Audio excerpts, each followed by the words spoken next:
noches, bienvenidos un viernes más a Meta y Personas. Seguimos repasando a los mejores deportistas asturianos, podemos decir, de la historia. Y hoy tenemos con nosotros a un ciclista, uno de los mejores ciclistas contemporáneos de esta Asturias nuestra. Es gijonés, tiene 35 años, afronta su última temporada como profesional. Seguramente para los que les gusta el mundo del ciclismo saben de quién estamos hablando. Chechu Rubiera, buenas noches. Buenas noches. Chechu, última temporada, como decía, como profesional, 14 temporadas, ahí es nada, en la élite del ciclismo. ¿Cómo se afronta? Bien, con la misma ilusión que la primera. La verdad es que no me puedo quejar, estoy en un buen equipo, tengo un buen calendario y tengo muchísima ilusión por hacerlo bien este año y ya quedar en casa. Un año que además ya puedes sumar otra victoria más a tu palmarés, esa etapa reina de la Vuelta a Murcia.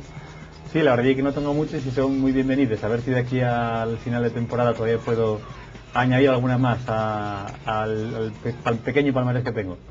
Aquí en este programa lo que solemos hacer es un poco retrospectiva de los que vais pasando por aquí, de los deportistas asturianos. Hablábamos ahora de lo más reciente, pero vamos a irnos a lo más lejano. ¿Cómo empezó Chechu Rubiera en el mundo del ciclismo? ¿Recuerdas cuándo cogiste tu primera bicicleta? No, pero bueno, sé que yo creo que toda la vida, todos los recuerdos que tengo desde que tengo uso de razón van muy ligados, o estrechamente ligados a una bicicleta, con lo cual doy por hecho que igual tenía 3 o 4 años cuando empecé a andar en bici. Y lo que sí recuerdo es tener mucha afición por el ciclismo de carretera. Bueno, también es verdad que de aquella no había ni mountain bike ni nada, ¿no? Había bici de carretera y poco más, la de paseo, aquella SBH que había de paseo. Y desde muy guaje, pues ya con igual 10 o 11 años, tenía un culote, un maillot, y yo cogía la bici de carretera y bajaba hasta Gijón y subía hasta Valdornón, que en total igual eran ya 30 kilómetros los que hacía, ¿no? Y la verdad es que ahora que lo pienso, pues proporcionalmente era muchísimo, ¿no? Porque un guaje de esa edad competía o compite ahora mismo en categoría Levín o principiante, pues como mucho 5 o 10 kilómetros, ¿no? Y yo hacía 3 veces más de lo que debería haber hecho. ¿Y cuándo te decidiste, cuándo viste que dijiste yo quiero competir? Pues con 14 años, era yo la categoría en la que empecé fue infantiles, y con 14 años, un poco por circunstancias que se dieron, que tenía un compañero en clase que también corría y él fue el que me puso un poco en contacto con la Escuela de Ciclismo de las Mestas, pues decidí dar el paso a apuntarme en las Mestas y empezar a correr. Y bueno, fue un paso que para mí tampoco fue fácil porque al no vivir en Gijón, bajaba siempre a todos los entrenamientos y a muchos desplazamientos que hacíamos luego a competir y demás.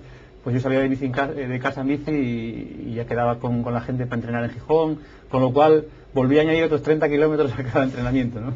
O sea que al final era entrenamiento doble o triple, ¿no? Sí, ya te digo, de infantil cuando empecé a correr, que a lo mejor entrenábamos 10 o 20 kilómetros como mucho, yo sumaba otros 30, ¿no? Con lo cual iba bastante mejor en ese sentido que los rivales. Sin embargo, tampoco destacaba especialmente en esas categorías.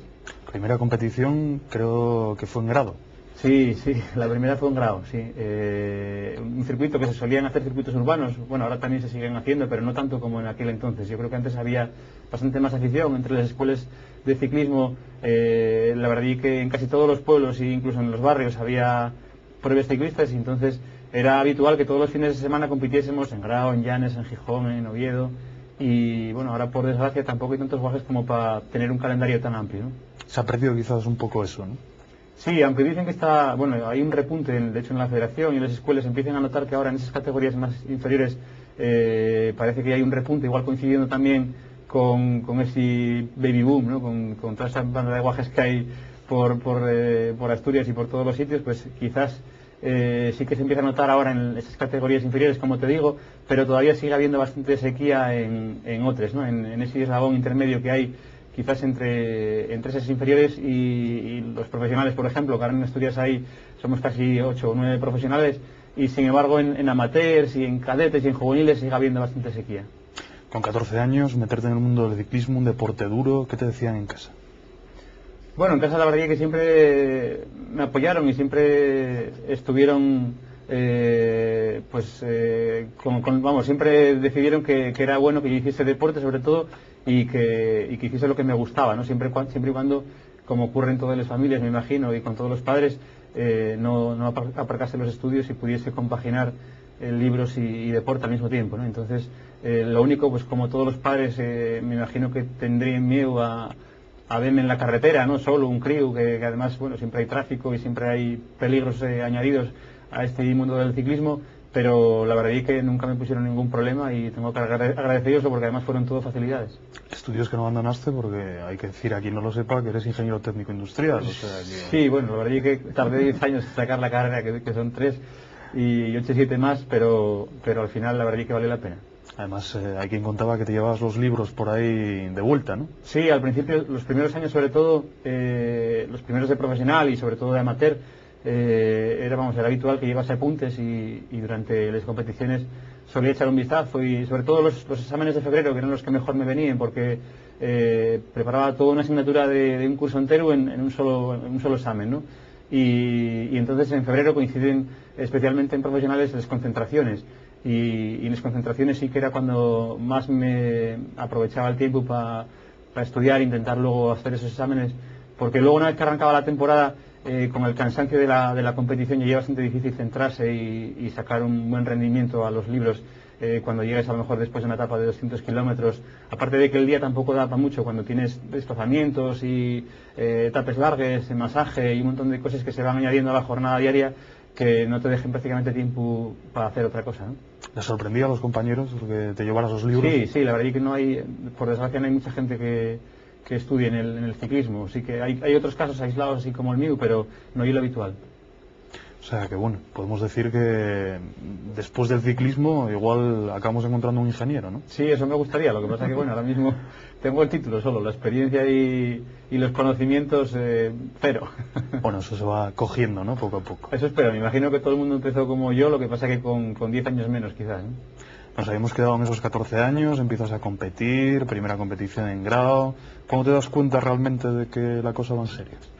Muy tarde, la verdad es que hasta que no tienes ya 18 años, por ejemplo, hablando concretamente del mundo del ciclismo, donde no suele ser profesional nadie hasta los 20 o 21 años, pues todo lo que son las categorías inferiores son filtros que van dejando a mucha gente en la orilla, pero verdaderamente no sabes si un guaje o un chaval tiene condiciones y puede ser profesional hasta que no tiene por lo menos 18 o 19 años y no llega al campo amateur donde hay de verdad ya un nivel y sobre todo una competencia que exige el máximo y lógicamente en esas categorías inferiores corriendo en Asturias por mucho que ganes o que puedas despuntar no sirve de nada, ¿no? Cuando de verdad hay que valorar si un chaval puede ser ciclista profesional, pues eso, a partir de los 18 años en la categoría de amateurs.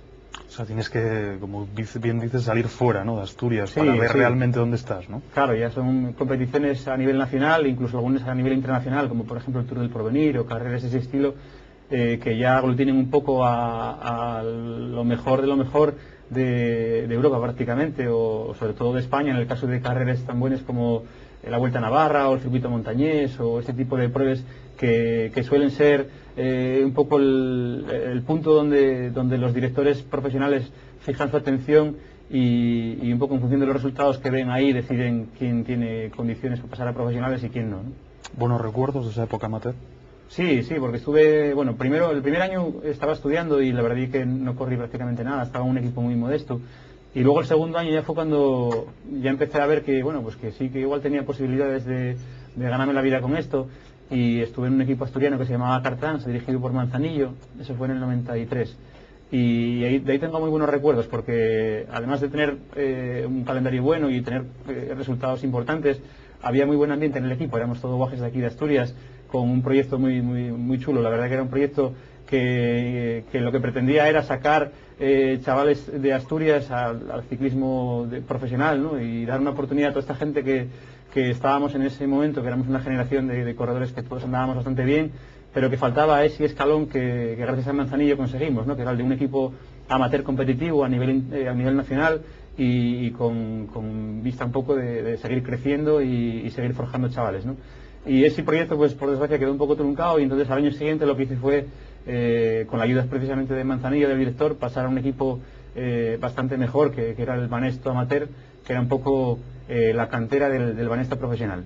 Y ahí coincidí con ese año, que fue el año que ya definitivamente pasé a profesionales, coincidí con un montón de gente que era lo mejor de España, como gente como Rafa Díaz, como Igor González de Galdeano, incluso Javier Pascual, estaba también Carlos Astre. Éramos un grupo de 15 corredores y al año siguiente yo creo que 13 ya éramos profesionales.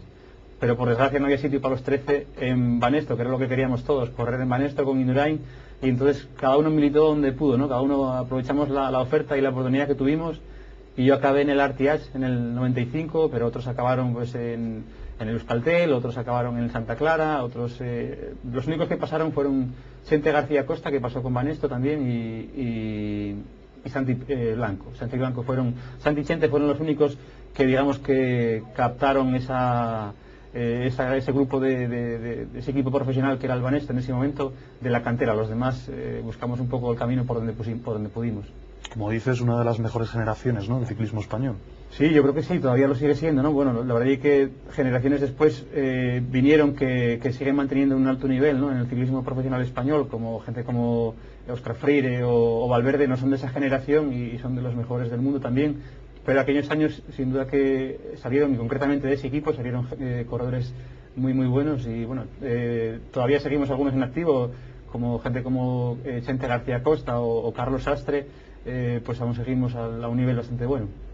El paso importante es el paso a Kelme, ¿no? Supongo que ahí hay como una especie, digamos, de... Sí, eso que la llegada a Kelme mía fue un poco circunstancial, porque en el 95 en RTH tuve la desgracia de ver algo que se vive, por desgracia, repito, con bastante frecuencia en el ciclismo, ¿no? Y es que un equipo desaparece. Y el RTH, precisamente el año que yo firmé, a final de temporada, decidieron deshacer la estructura del equipo, y yo tenía un contrato de un año más de duración. Entonces lo que hicieron fue 3 o 4 corredores que teníamos contrato para el año siguiente, cedernos a Kelme, y bueno, a cambio de que RTH pagase los contratos, conseguí una pequeña publicidad en el maillot, ¿no? Con lo cual el equipo pasó a llamarse Kelme RTH, y esa fue un poco la razón por la que yo acabase en Kelme, una pequeñísima fusión de 2 equipos, ¿no? Y en Kelme fueron donde llegaron, podemos decir, tus primeros grandes éxitos en el mundo profesional, esa etapa en el Giro, esa etapa reina en el Giro del 97, sí, que supongo que es una de las cúlmenes de tu carrera, ¿no?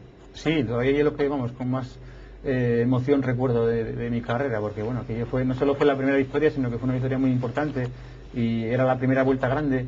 Todavía el otro día, comentándolo con otro compañero tuyo de la prensa, recordaba que cuando yo fui a esa vuelta, a ese Giro de Italia en el 97, yo salí de casa pensando, bueno, a ver si la acabo, ¿no? Y volví con una victoria de etapa y con un 10º puesto en la general, ¿no? La verdad es que para mí fue, muy importante, porque también en ese momento empecé también un poco a cambiar la mentalidad, de pasar de pensar que igual no es tu sitio, que igual no sabes si vas a ser ciclista profesional para mucho tiempo, pues te convences de que un éxito así te convence de que, con trabajo y con sacrificio puedes mantenerte en una categoría que es muy exigente, y que no todo el mundo tiene la suerte de estar 14 años como yo estuve. 24 añitos tenías en ese momento, supongo que tu nombre empieza a sonar a nivel internacional, te das cuenta de que lo del ciclismo va en serio, ¿no? Sí, la verdad es que estaba muy a gusto en el Kelme y seguí renovando con el equipo durante 3 años más, pero sí que en ese momento ya empecé a recibir ofertas que lo que te decía, sobre todo me dieron confianza y me hicieron pensar sobre todo en preparar las temporadas de otra manera, ¿no? Con más ambición y con más trabajo, porque cuando sabes que tienes capacidad a lo mejor para estar adelante, no te digo para ganar, pero sí para estar entre los 20 o 30 primeros de un pelotón de 180, pues eso lógicamente te motiva y te hace empezar el día cada mañana los entrenamientos de otra manera, ¿no? Kelme, un equipo combativo, erais las avispas verdes, siempre dabais guerra en todas las carreras donde estabais, sí. Y coincidiste también con compañeros importantes, Roberto Heras, gente que marcó en el ciclismo español. Sí, yo creo que fue un equipo muy querido por la afición, porque éramos muy combativos y dábamos mucho espectáculo. Gran parte de ese espectáculo venía a través del Pinganillo, ¿no? y de Vicente Velda, que fue un director que creo que fue también muy querido por la afición por eso, ¿no? Porque transmitía esa combatividad que también tuvo durante sus años de ciclista a su equipo, y siempre corríamos al ataque. Y como bien dices, pues la verdad es que tuvimos un equipazo. Yo creo que si tuviesen que reunir ahora a todos los corredores que pasaron por allí, pues sería prácticamente imposible, porque gente como Roberto Heras, Escartín, Óscar Sevilla, Botero, pasaron en diferentes etapas, pero nunca al mismo tiempo, porque lógicamente sería una estructura que muy pocos sponsors podrían mantener, ¿no? Era un equipo, podríamos decir, cantera de los demás, porque cada año Sí, iba sí. saliendo un nuevo valor que Sí. se iba yendo al año siguiente o a los 2 años, porque había otros equipos con más poderío Efectivamente, económico. el gran problema que tenía el Kelme era que, bueno, era una empresa importante, pero con un límite económico que impedía, lógicamente, mantener a esos corredores que iba formando, y entonces era habitual. Y vamos, yo creo que el manager y Pepe Quiles, el sponsor, asumían como algo natural el hecho de que, bueno, gente que fuese creciendo deportivamente tenía que buscar otro destino y otro equipo, porque eran incapaces de mantener esa estructura. Con Kelme lograste otra etapa más en el Giro. Estuviste luego más tarde también a punto de conseguir otra tercera etapa en el Giro, rozando el larguero, como se suele decir. La verdad que el Giro es un poco tu Sí. carrera, ¿no? Bueno, y una carrera que me gusta mucho, en la que hay muy buen ambiente. La gente, por ejemplo, que los aficionados que van al Giro suelen ser aficionados, en general los italianos suelen ser aficionados que entienden bastante de ciclismo. Hay mucha afición, hay muchísima gente que corre en bici, y entonces yo creo que a la hora de interpretar lo que pasa en carrera y de salir a la orilla de la carretera a animar al ciclista, pues tienen un enfoque diferente, ¿no? Al que puedas ver en el Tour, donde hay muchísima gente, pero gran parte de esa gente hay que reconocer que son turistas, son gente que van en el mes de julio con la caravana a un espectáculo deportivo, pero que probablemente no reconozcan ni a los directores ni a muchos de los corredores que van en el pelotón, ¿no? Y sin embargo en el Giro ocurre que los aficionados que hay en la orilla de la carretera son gente muy entendida, gente que aprecia el espectáculo, el ataque. Luego también los recorridos son más espectaculares. En el Tour, bueno, siempre se repite una primera semana bastante llana, y luego los puertos de montaña de los Alpes y de los Pirineos.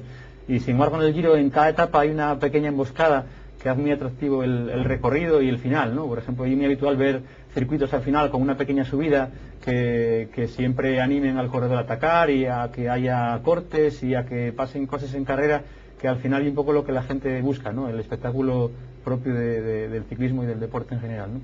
Después de esa etapa en Kelme, etapa exitosa, supongo que con grandes recuerdos, ¿no? Como estamos hablando, muy buenos recuerdos, Belda, compañeros, victorias. Llega Just Postal, te hace una oferta. En aquel momento yo creo que tenías ofertas, si mal no recuerdo, mejores. Cofidis se hablaba que incluso Sí, te había sí. hecho una oferta mejor que la de Just Postal. ¿Por qué te decides al final por Just Postal? Lo que estás muy bien informado. Sí, bueno, porque era en ese momento Lance Armstrong era una figura que yo creo que a todos nos encantaba, ¿no? Por todo lo que había pasado a nivel personal con la enfermedad del cáncer, y también por el potencial que tenía. Ya había ganado 2 Tours, pero había ganado con bastante superioridad, y todo parecía indicar que, bueno, que podía ganar muchos más, ¿no? No 7 como llegó a ganar, yo creo que eso no se lo imaginaba nadie, pero sin duda sí que todos pensábamos que iba a estar ahí en el Tour. Y entonces yo creo que yo tenía clara la idea de que, bueno, como ciclista, y toda la vida lo tuve claro, puedo conseguir en alguna victoria de etapa o puedo hacer algún puesto entre los 10 primeros de la general, pero al final la gente tampoco te lo valora, y muchas veces tampoco ni siquiera los equipos te lo valoran, a no ser que haya una victoria por detrás. Un octavo en la general, como dice en el Giro, en la Vuelta, varias veces, no hay algo que tenga esa valoración, como te decía, como el caso de que seas un gregario, que en la montaña estés con tu jefe de filas y que resuelvas cuando solo queden a lo mejor 10 corredores adelante, ¿no? Entonces, bueno, yo en aquel momento ya decidí que como gregario voy a tener muchísimo más éxito, al menos a nivel personal y también a nivel económico, y entonces tomé esa decisión que mucha gente no entendió, pero que desde luego creo que no me fue mal, y desde luego volvería a hacerlo. Quizás si no hubieras sido gregario, como tú dices, si no hubieras dedicado parte de esa labor a trabajar para Armstrong en esos tours, hubieras tenido muchas más victorias. Algunas sí, pero muchas más no creo que hubiese habido una gran diferencia. Igual que caiga una victoria por temporada, pues a lo mejor sí que hubiese sido más fácil, ¿no? Que al fin y al cabo llevo 8 años, este iba a ser el 8º año en lo que era la estructura del Just Postal, que todavía sigue siendo, y todavía considero a Astana parte de aquella estructura, ¿no? Con Johan Burin como manager, y solo he conseguido 2 victorias, con lo cual el rendimiento mío a nivel de éxitos personales fue bastante lamentable, pero a nivel de equipo yo creo que sí que hice una gran labor, y supieron agradecérmelo, y seguramente en otro equipo hubiese conseguido, como te decía, pues éxitos personales, sobre todo en alguna etapa, en alguna vuelta, o también, pues eso, un buen puesto en una clasificación general. Pero lo que yo conseguir un podio en una vuelta grande, o vamos, una vuelta grande, un ganador de un Giro, de un Tour, una vuelta, eso no está en estas piernas. Para eso hay que nacer muchas veces y hay que ser muy muy bueno en contrarreloj, en montaña. No es que no puedes fallar ni un día, hay que tener una regularidad que vamos, sea tan buena que ni siquiera tengas en 21 días un día malo, ¿no? Porque un día malo puede suponer pues 7 minutos fácilmente en una vuelta grande, ¿no? Entonces son muchísimas cosas, muchísimos factores que se tienen que dar, y hay muchísimos, o sea, muy pocos corredores en el mundo con esa capacidad de ganar una gran vuelta o hacer podio en ella, ¿no? Aquí en Oviedo tenemos uno, que conste. Creo que Chechu ahí peca de modesto, porque pese a que No, todo el mundo verdad. sabe que es un gran escalador, tampoco se te da mal llanear, tampoco se te da mal la contrarreloj, digamos que no, pero fíjate eres que un yo corredor completo. fui al Giro, por lo menos en 2 ocasiones fui al Giro con, vamos, sin ninguna presión, como jefe de filas, entre comillas, y un año hice octavo y otro año hice 10º, y lejos del podio, lógicamente, a mucho tiempo del podio, con lo cual sé de buena tinta que hay que tener bastantes condiciones y sobre todo regularidad, ser muy bueno en todos los terrenos, y quizás un poco la contrarreloj era lo que peor se me daba en ese sentido, que siempre que te metan 3 o 4 segundos por kilómetro y algo que yo considero dentro del margen de lo tolerable, y eso puede suponer en una crono de 40 kilómetros, pues imagínate, 120, 2 minutos. 2 minutos en la general, eso ya olvídate por supuesto del podio prácticamente. Cuando se habla de todos estos túneles del viento, de todas estas historias para mejorar contra el crono, ¿ayudan algo? Sí, la aerodinámica ahí es muy importante. Lo que pasa que al túnel del viento puedes ir y pueden decirte, mira, está ahí en la mejor posición, está ahí en la posición más aerodinámica. Pero claro, si tienes un físico que no te permite doblar bien, o tienes una caja torácica que necesita pues, que los hombros vayan bien abiertos para poder respirar y llenar esa capacidad pulmonar y una serie de cosas, pues por muy aerodinámico que vayas, si vas muy incómodo y es incapaz de rendir, ¿no? Y entonces a veces pasa eso. Yo, por ejemplo, cuando voy en la posición aerodinámica buena, es que no ando nada. Prefiero ir con el cuerpo un poco más levantado y con mucho más rozamiento, y por lo menos viendo que soy capaz de rendir y de hacer un esfuerzo que luego a lo mejor no se refleja en un buen crono, pero sí en un buen rendimiento dentro de mis posibilidades, ¿no? O sea, que al final el túnel del viento te puede orientar, pero la posición Sí. es la posición. La posición que tú lleves, sin duda que el túnel del viento influye, pero sobre todo influye en los materiales, yo creo, porque ahí sí que las ruedas de carbón, o sea, lo que son los lenticulares, cascos de contrarreloj y todo este tipo de cosas, sí que se investigan mucho en el túnel del viento, y eso lógicamente no influyen en la posición que tú vayas a llevar, ¿no? Es que sea más o menos cómoda.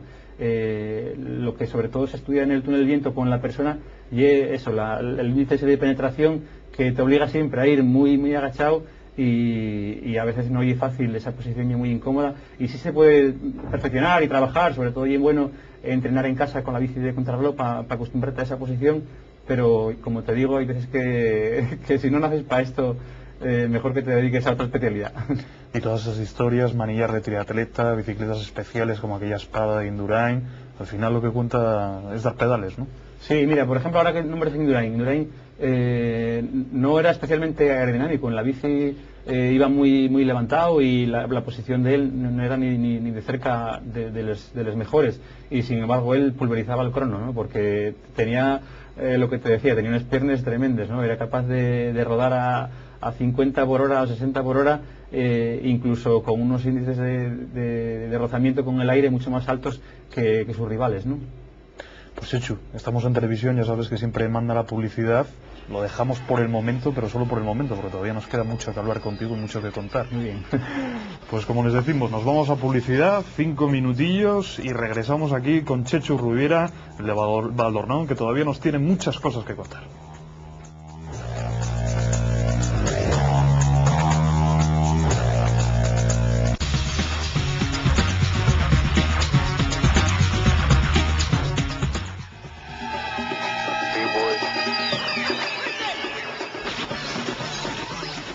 Pues estamos aquí de vuelta, Meta y Personas, y nos seguían antes de la publicidad. Estamos con Chechu Rubiera, con el ciclista asturiano, ahora en las filas de Astana. Chechu, estábamos hablando, nos habíamos quedado en esa etapa del Just Postal, ese 2001.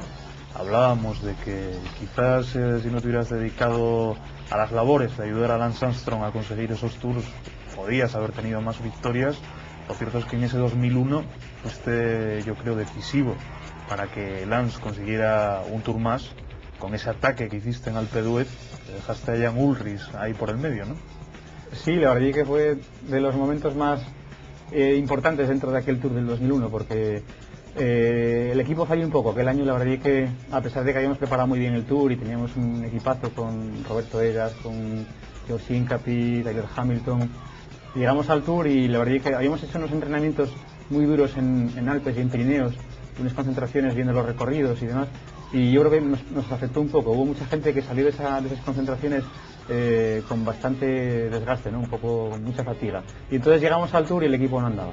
Y claro, Ullrich estaba con el Telecom de aquella, con un equipazo también, y en el momento en que vieron que el equipo no respondía, en teoría, Lance era el corredor más fuerte, y lógicamente cuando hay un corredor fuerte es su equipo el que tiene que coger un poco la responsabilidad de la carrera, pero nosotros no teníamos equipo, ¿no? Entonces, muy hábilmente, fue un golpe tremendo de inteligencia y de saber hacer en carrera, pues en aquella etapa de Alpe d'Huez, lo que hizo Lance para no cargar la responsabilidad de la carrera al equipo fue hacer que iba mal, ¿no? Entonces empezó a fingir en cola de pelotón que iba muy mal, que se quedaba, y aquello fue una comedia total, pero surgió efecto y el Telecom cogió la responsabilidad de la carrera, y al llegar al último puerto, al Alpe d'Huez, cuando ya se habían pegado una paliza tremenda, me dijo Lance, venga, ahora atacamos.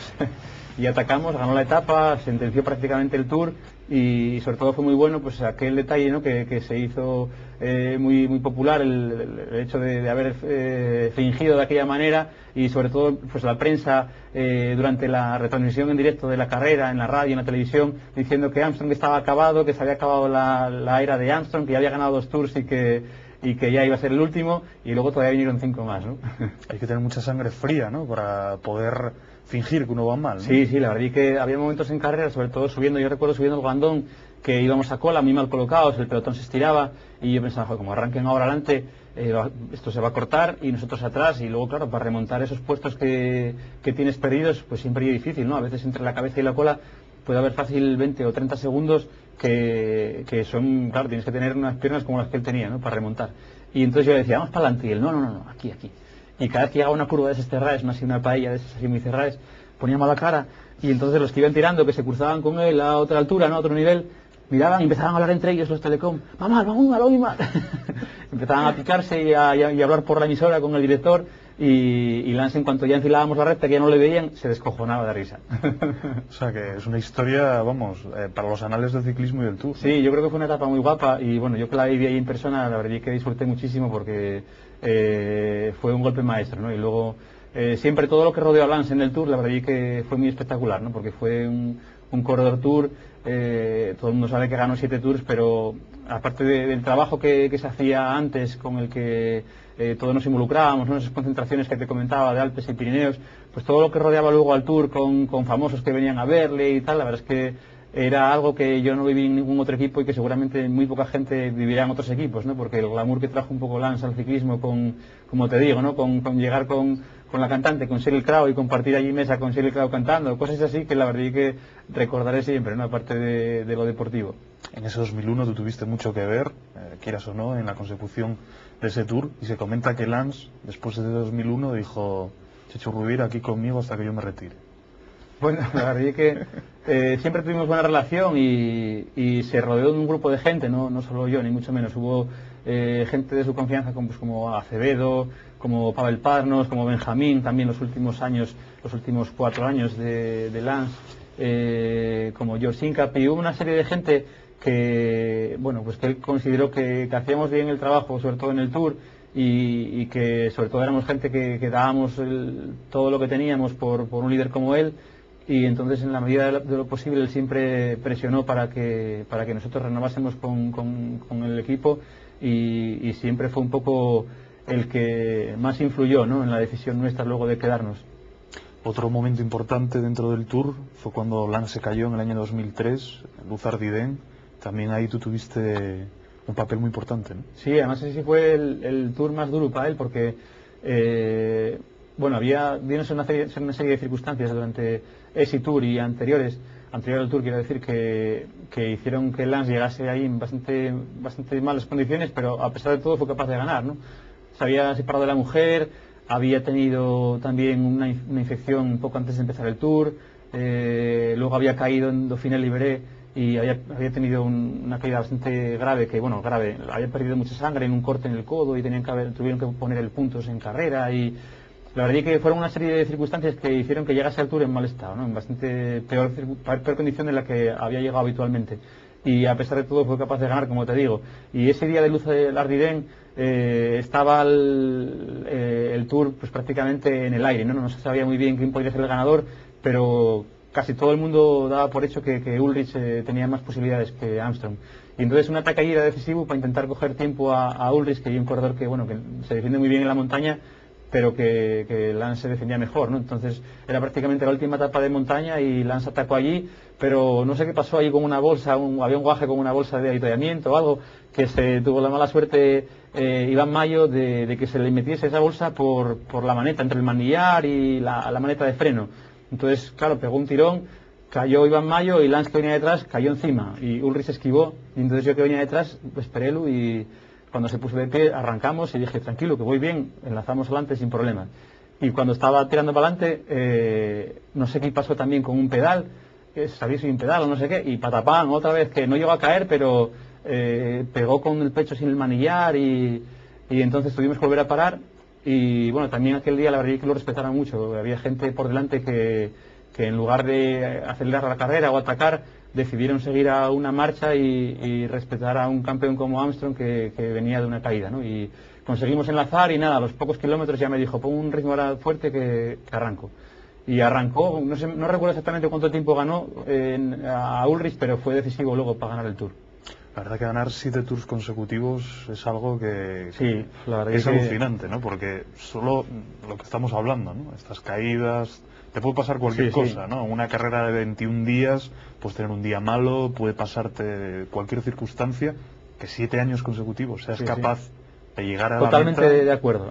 La mayoría de la gente que pasamos por el campo profesional, el 95% somos incapaces de ganar un Tour, ¿no? Pero y que además tiene que darse la circunstancia que comentabas hace un momento, ¿no? Que no haya ni caídas, ni lesiones, ni una tendinitis, ni...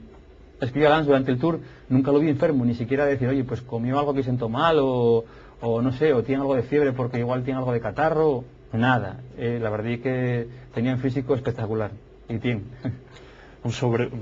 Podemos decir casi, ¿no? Un superhéroe para todos los que amamos el mundo del deporte, más con todas las connotaciones, ¿no? Después de haber superado un cáncer, después de todo lo que conlleva su historia, ¿no? Realmente de película, ¿no? Sí, a mí la verdad es que, mira, si te digo que, todo el mundo sabe lo que hacía en el Tour, y seguramente que la gente, pues como a mí, impresiona ellos la capacidad que tenía de hacer eso, ¿no? Pero a mí, por ejemplo, impresionaba mucho cuando llegábamos a las concentraciones y él estaba gordo, que a lo mejor no, como todos, ¿no? El principio de temporada, en diciembre o en enero, la gente no está bien preparada, venimos de un invierno en el que, algún exceso cometemos también, ¿no? Con la comida, y no entrenamos mucho, y recuerdo que en un par de concentraciones, 2 años seguidos, estábamos en Austin y había una carrera, un año viendo atlón, y dijo, podíamos correr mañana, y estábamos todos en una forma física lamentable, y corrió y ganó.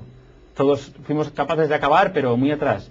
Y él dijo que cuando salió, dijo, pues voy a ganar la carrera, porque se ve que tenía un poco de piquilla con alguien de la zona, ¿no? Que él también de Austin, y tenía algo de piquilla con alguien que dijo, pues voy a demostrar que soy mejor que este, ¿no? La verdad es que tenía una capacidad de sacrificio y sobre todo una tolerancia de ácido láctico y de dolor, que hay un poco los parámetros que se miden, ¿no? Cuando se habla de un deportista, que se da pues probablemente un caso entre millones, ¿no? Súper competitivo además, ¿no? No le gustaría perder en las chapas. Nada, otro año, por ejemplo, pasó algo parecido en una carrera de ciclocross, y resulta que ni siquiera tenía bici de ciclocross. Entonces llamó a Trek, al fabricante de bicis que llevamos todos nosotros en el equipo siempre, y dijo, oye, dentro de 3 días, a 3 días de la carrera, dijo, hay una carrera aquí de ciclocross y no tengo bici de ciclocross, si me mandáis una, corro. Y claro, no tardaron nada, dijeron, oye, si quieres correr, ningún problema, mandaré una bici buena de ciclocross.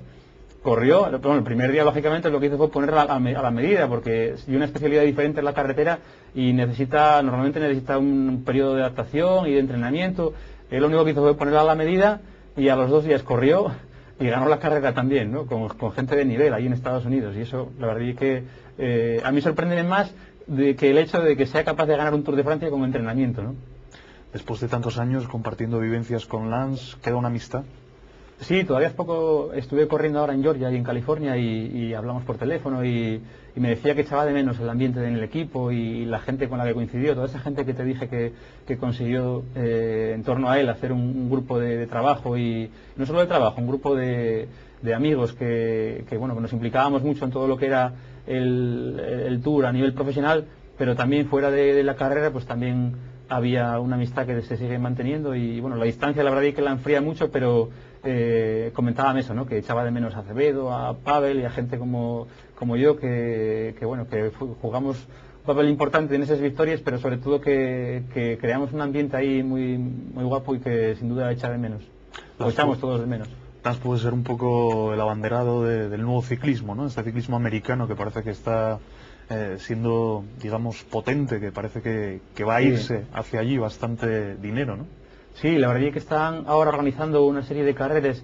Está la Vuelta a California, está el Tour de Georgia y está la Vuelta a Missouri, y son carreras que bueno, que tienen mucho presupuesto, que están muy bien organizadas y que además hay muchísimo público. La gente ahora empieza a coger mucha afición a la bici, hay muchísima gente que practica ciclismo, sales a entrenar los fines de semana y ves a muchísima gente en la carretera con bicis buenas y con buena equipación, gente que de verdad se preocupa por el ciclismo de nivel, ¿no? No gente que sale simplemente a dar un paseo con una mountain bike por una pista, ¿no? Sino que gente que llega incluso a competir, como ocurre también aquí ahora en España, que hay mucha gente que compite en Master 30, Master 40, y como te digo, además, como lo están organizando muy bien, pues hay muy buena participación también. Vienen muchos equipos europeos, o sea, van muchos equipos europeos a correr allí, y a raíz sobre todo del boom de Armstrong, pues también hay otros que están siguiendo sus pasos, y hay muchos corredores buenos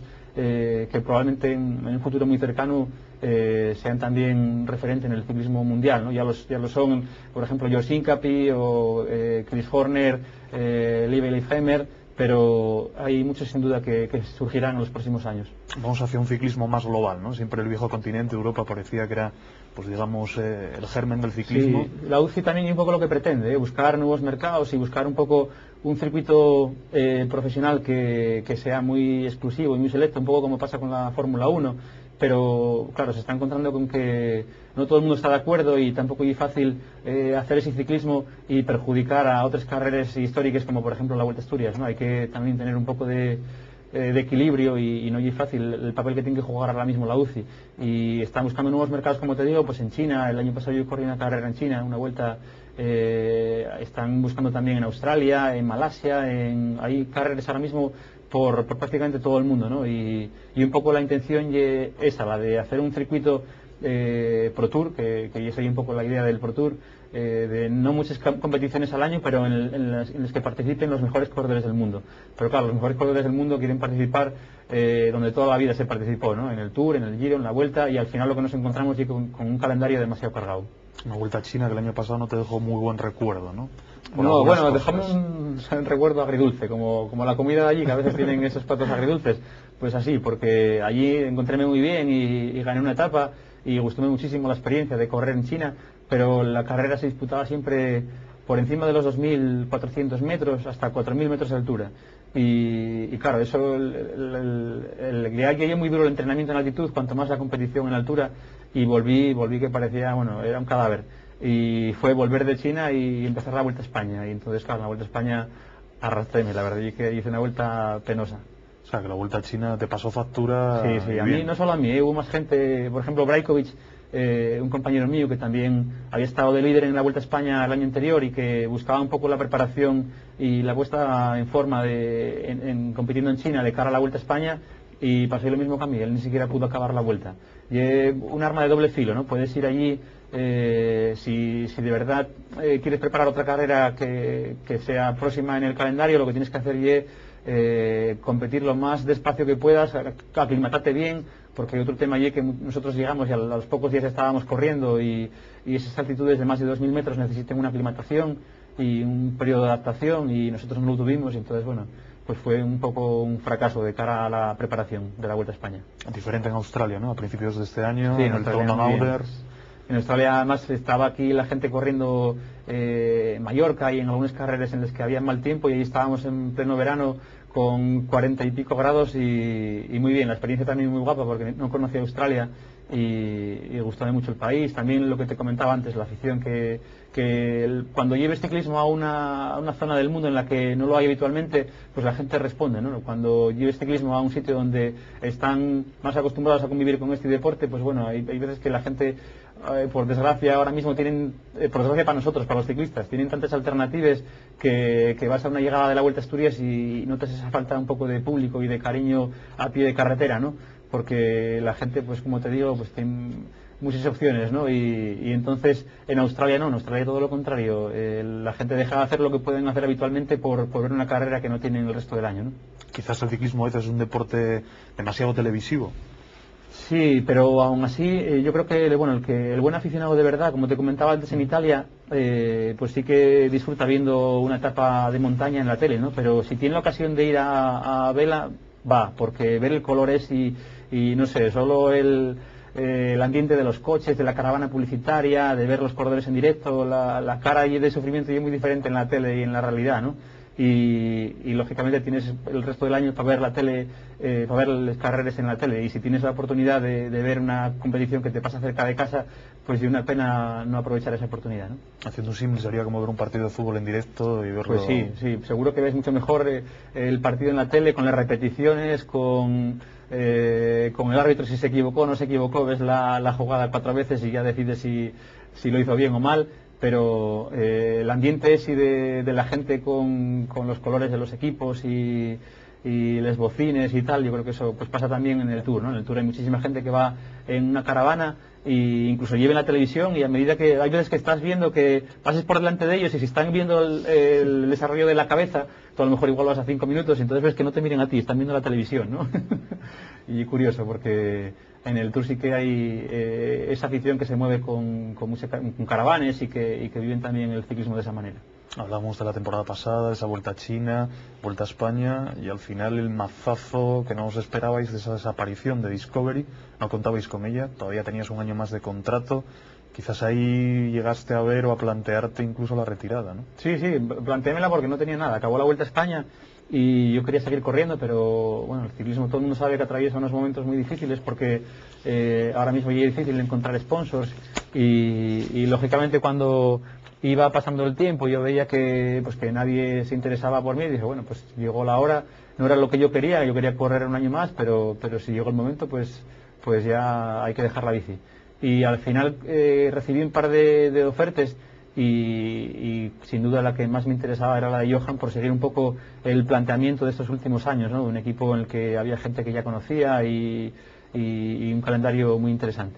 Se comentó incluso que podías haber sido director de equipo. ¿Eso? Sí, lo primero que me ofreció fue ser director, porque al principio tenía el problema de que ya el equipo, la plantilla era ya numerosa y si el equipo no era Pro Tour tenía que respetar un límite de 27 corredores y entonces no solo no me podía coger a mí, sino que tenía que echar a alguno. Y lo que sí quería era que yo fuese director, pero bueno, yo quería probar a ser ciclista un año más y luego ya dedicarme a estar aquí en Asturias y a quedar en casa y hacer otra cosa, pero no relacionada con el mundo del ciclismo que exige estar más de 100 días al año fuera de casa. Lo de ser director parece que no te llama mucho, ¿no? No por eso, porque no quiero estar mucho tiempo fuera de casa. Ahora ya, yo creo que ya después de 14 años en ese círculo, ¿no? En esa digamos vorágine de estar tantísimos días fuera y siempre con la maleta preparada, pues ya lo que quiero ahora mismo ya hay un poco de estabilidad y sí que sí me gustaría seguir vinculado al ciclismo, pero desde casa. Los objetivos ahora supongo que serán lo próximo, es Dauphiné Libéré, y luego mirando más adelante todavía no se sabe por estas cosas que vivimos en el ciclismo de hoy en día, si vais a poder estar en el Tour, si no vais a poder estar. Supongo que la Vuelta a España entrará dentro de tus objetivos, ¿no? Sí, la Vuelta sí, y la Dauphiné, como decías, también. Y luego el Tour, no sé, vimos que el Giro al final cambió de idea y invitaron al equipo a última hora, porque prácticamente los corredores pudieron saberlo con una semana y media de antelación, los que fueron. Y bueno, eso da pie también a pensar que quizás el Tour siga el mismo camino y y igual nos inviten a última hora, pero yo creo que va a ser difícil. Yo creo que los franceses en ese sentido son bastante más, no sé si decir prepotentes, o por lo menos los franceses que organizan el Tour, no voy a generalizar, pero los que organizan el Tour sí creo que tienen la idea clara, y en Italia, sin embargo, pues bueno, igual influyó también al final la buena participación con la que se presentó el equipo a la salida, ¿no? Que tienen a Kloden, a Leifheimer y a Contador, 3 corredores que conocen, saben lo que es hacer podium en un Tour de Francia, y eso demuestra que son prácticamente, están entre los mejores corredores del mundo, ¿no? Sería de justicia, porque además, como tú bien dices ahora mismo, el Tour perdería mucho si no estuvieras. Sí, yo creo que bueno, yo lo que hablábamos hace un momento, que no se entiende muy bien las decisiones que se están tomando en el ciclismo, porque parece que nos estamos haciendo daño desde dentro nosotros a nosotros mismos, ¿no? Y algo que no tiene sentido. Y lógicamente el Tour lo que debería de buscar sería la mejor participación para tener el mejor espectáculo deportivo con los mejores corredores, y en la cabeza de nadie entra no invitar al ganador del año anterior, ¿no? Pero bueno, nosotros lo que sí intentábamos desde el principio fue demostrar al Tour que somos un equipo competitivo, que somos un equipo que trabajamos bien, que hacemos las cosas bien, y probada ahí, oye, que Contador ya ganó Castilla-León, ganó el País Vasco, y el equipo ya lleva bastantes victorias, siempre en esa línea de ser un equipo competitivo, al ataque, y que es ahí la idea que tendríamos lógicamente si nos invitasen al Tour. Pero ya te digo, no nos hacemos muchas ilusiones, y desde luego la preparación que yo llevo ahora mismo va enfocada a la Dauphiné, pero después de la Dauphiné pienso en un descanso, porque doy por hecho que no vamos a ir. Para aquellos que hablan de dopaje en el mundo del ciclismo, todavía hablábamos antes de entrar en plató, ¿cuántos controles ha pasado Chechu ya en lo que lleva? Pues hacíamos cuenta antes, y creo que nos salieron sobre unos 15 este año, entre controles de orina y de sangre. Y no soy una excepción, a ver si van a pensar que llego porque me tienen a mí en... yo lo habitual de ahora mismo en el ciclismo, y que estemos controlados de esa manera, sobre todo desde que se introdujo lo que llamen ellos el pasaporte biológico. Quieren tener una referencia de lo que son los parámetros naturales del corredor, y si te sales de esos parámetros, pues quieren sancionar al corredor ya sin pruebas. Ya no hay cuestión de que te encuentren una sustancia en la orina o en la sangre. Y hay que, si un día tienes, no sé, pues la testosterona un poco más alta de la que lo tienes habitualmente, aunque estés dentro de los límites razonables, se supone que ya te sales de ese pasaporte biológico y de esa línea que deberías de seguir, ¿no? Entonces, vamos, volver a tirar piedras contra nuestro tejado, porque si tienes una prueba y algo que demuestre que un corredor se dopó, pues sanciónalo, porque es lo justo y lo que se debe hacer. Pero si no tienes pruebas de nada, pues deja de destruir este deporte, ¿no? Lo que decíamos, totalmente injusto cuando lo comparamos con otros deportes, ¿no? Estamos hablando, por ejemplo, de la superprofesionalizada NBA. Para ir a los Juegos Olímpicos, los jugadores americanos de baloncesto, condición sine qua non, ellos no pasan controles antidoping. Por lo tanto, lo que sería bueno, yo pido desde aquí, supongo que tú también te unirás a esa petición, que para todos haya la misma vara de medir, ¿no? Que no unos deportes tanto y otros tampoco, ¿no?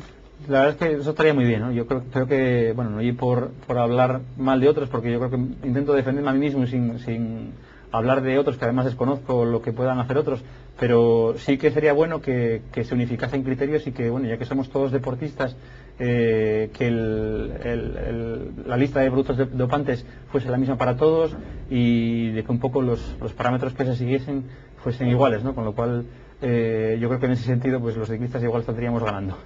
Pues seguro que sí, Chechu, y le haría un gran favor al ciclismo, que es un deporte, desde luego, digno de alabanza, digno de alabar todo el sacrificio que hacéis, todo lo que entrenáis, todo lo que os sacrificáis, y un deporte bello donde los haya. Por lo tanto, espero que el ciclismo en los próximos años se quite toda esta, digamos, máscara o estos problemas que está teniendo, y que vuelva a ser ese deporte que tantos admiramos. Pues sí, ojalá, gracias. Vamos, antes de acabar, Chechu, tenemos aquí, como todos los que pasan por Meta y Persona, nos gusta que quede constancia de ello. Es una foto tuya con tu nuevo equipo, con Astana. Espero que te guste la foto, por lo menos, y nos gustaría que nos la dedicaras. Pues un placer. Esa foto, además, esa dedicatoria, a partir de este año que viene, será histórica, porque esta es la última temporada de Chechu, y Chechu ya forma historia del deporte asturiano, y yo diría que el de deporte mundial, ¿no? Porque poca gente puede decir que ha estado en un equipo que ha ganado 5 tours al lado de Armstrong. La verdad que forma parte de la historia del Tour, de la historia del ciclismo y la historia del deporte asturiano. Yo no soy una mujer y no puedo hacer dos cosas a la vez. O escribo o hablo. Espero que las féminas que nos estén viendo no se enfaden con el comentario. Que No, es dicho sí, desde el bueno. cariño. Y bueno, es que yo no soy capaz de hacer dos cosas a la vez y siempre dicen que las mujeres sí, ¿no? Eso se comenta, ¿no? Sí. Bueno, pues a los amigos de Teleasturias, con todo el agradecimiento por vuestro apoyo y afición. Muchas gracias, Chechu, por esta dedicatoria. Muchas gracias por estar aquí hoy con nosotros en Meta y Persona. Un placer. Y desearte, en lo que queda de esta temporada, en este tu último año como profesional, que nos regales y que te regales alguna victoria más, que seguramente estaremos muy contentos de cantarla. Gracias. Gracias, Chechu, por A estar aquí. vosotros. Pues como ven, Chechu Rubiera, como decíamos, uno de los deportistas asturianos contemporáneos más importantes y me atrevería a decir que uno de los mejores ciclistas de nuestra Asturias y del Principado en toda la historia. Una persona que merece además mucho la pena. Volveremos la próxima semana aquí en Meta y Persona, conociendo a más deportistas del Principado, a más deportistas de élite. No recuerden, nuestra cita será como siempre el viernes, a eso de las 10 de la noche, aquí en Teleasturias. Hasta entonces, muy buenas noches.